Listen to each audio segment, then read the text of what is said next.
vous montez sur les hauteurs, de suite un petit village qui est Sainte-Agnès.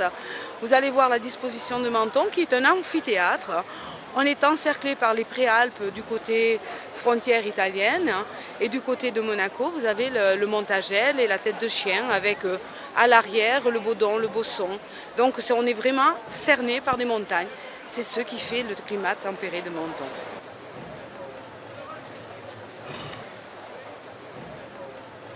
Le rattachement de Menton à la France a été fait le 15 avril 1860. Ça a été un grand référendum qui a été plébiscité par les Mentonnais. Et ce rattachement a eu lieu, la ratification a eu lieu le 2 février 1861. En sachant qu'en 1848, Menton s'est proclamé ville libre. Et on a demandé le protectorat sarde. À l'extrême ouest de la ville, vous avez le Palais Carnolès, qui est le musée des beaux-arts de la ville de Menton.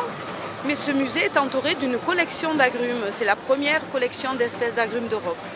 Donc ils sont tous représentés dans ce jardin. Vous avez aussi bien des orangiers que des citronniers, bergamotiers, vous avez un oranger de Chine, vous avez des clémentiniers, des mandariniers et le petit kumquat aussi. Toutes les années, nous changeons le thème. Le thème, ça vient toujours de la municipalité. Ils ont choisi les grandes civilisations. C'est assez sympa parce que la France a été quand même un lieu de civilisation assez croisée. Donc je trouve que le thème était pas mal choisi. Puis il y avait des motifs à sortir de ce thème-là. Le 9 mars, quand tout se termine, il y a les équipes de jardiniers qui commencent à défruiter.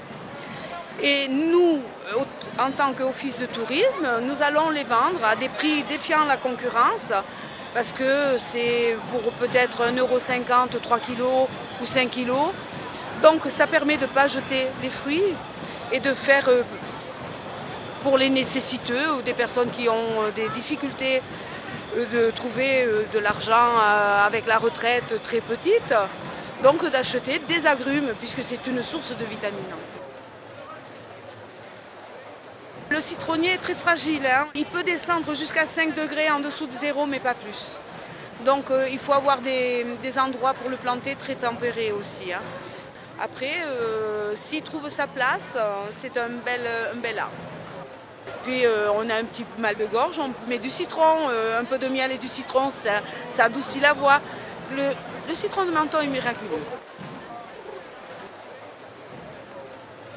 Je suis Laurent Ganac, je suis agrumiculteur paysagiste à Menton. Je suis installé ici depuis une vingtaine d'années, originaire du sud-ouest de la France, mais je suis arrivé ici pour cultiver le citron de Menton. Menton, c'est le pays du citron, mais c'est surtout le pays des agrumes. Hein. Ici, on peut cultiver le citron, mais également l'oranger, le mandarinier, le clémentinier, également le citron vert, également le cédrat et le kumquat. Le kumquat, c'est un petit agrume donc originaire du Japon. On l'appelle Fortunella margarita ou Fortunella japonica. C'est un petit agrume donc, qui forme des petits arbres, généralement touffus, trapus, qui fructifient très facilement avec un fruit qui persiste très longtemps sur l'arbre. Le petit fruit est de couleur orange, de forme soit allongée, soit ronde. Le rond est un petit peu plus doux, un petit peu plus sucré, davantage recherché pour la confiture. Il rentre dans également pas mal de recettes de cuisine. Et c'est un agrume qui a la particularité de se déguster avec la peau. Généralement, la période de récolte des agrumes se situe l'hiver. L'agrume est un fruit hivernal. Donc les premiers fruits à se récolter à l'automne sont les clémentines. Ensuite arrivent les mandarines et les oranges pour les fêtes. Et puis en même temps le citron.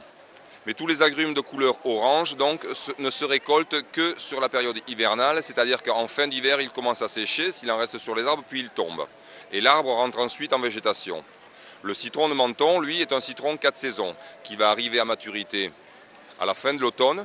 Et à partir du moment où il est mûr, il peut rester sur l'arbre donc, pendant des mois. C'est-à-dire qu'au printemps, si le citron n'a pas été récolté, il peut rester sur l'arbre et n'empêche pas l'arbre de rentrer en végétation, de refleurir, de continuer à pousser et de refaire des citrons. C'est pour cela que sur un citron de Menton, vous arrivez au printemps ou en été, vous pouvez avoir sur l'arbre des fleurs, des fruits mûrs et des fruits verts.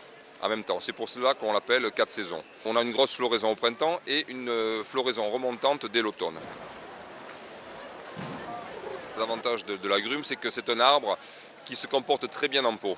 Il suffit seulement donc, de lui amener à manger très régulièrement parce que toutes les plantes en pot ont besoin de régularité donc, et de boire et de manger de manière très régulière. Mais le citronnier fructifie très bien en pot. Le citron de Menton sert particulièrement à la fabrication d'une liqueur au citron qui est donc le fameux limoncello de Menton. Liqueur particulièrement intéressante parce que fabriquée avec des fruits non traités. Sachant que pour les liqueurs on fait infuser l'écorce dans l'alcool, il est quand même important d'utiliser des fruits de qualité.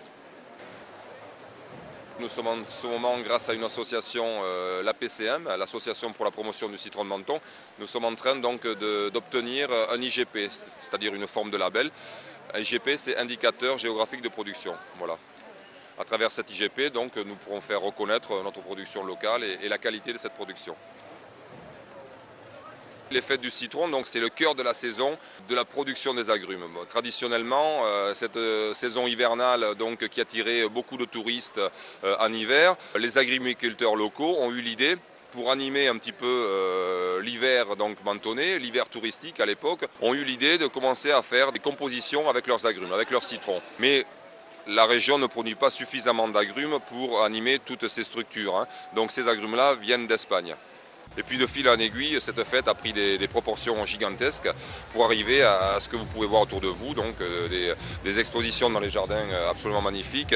Et les dimanches de Corso, vous avez des défilés en ville avec des chars composés de fruits qui sont absolument magnifiques. Et tous les ans, les thèmes se renouvellent et il y a un côté également très populaire, carnavalesque, qui est très très sympathique.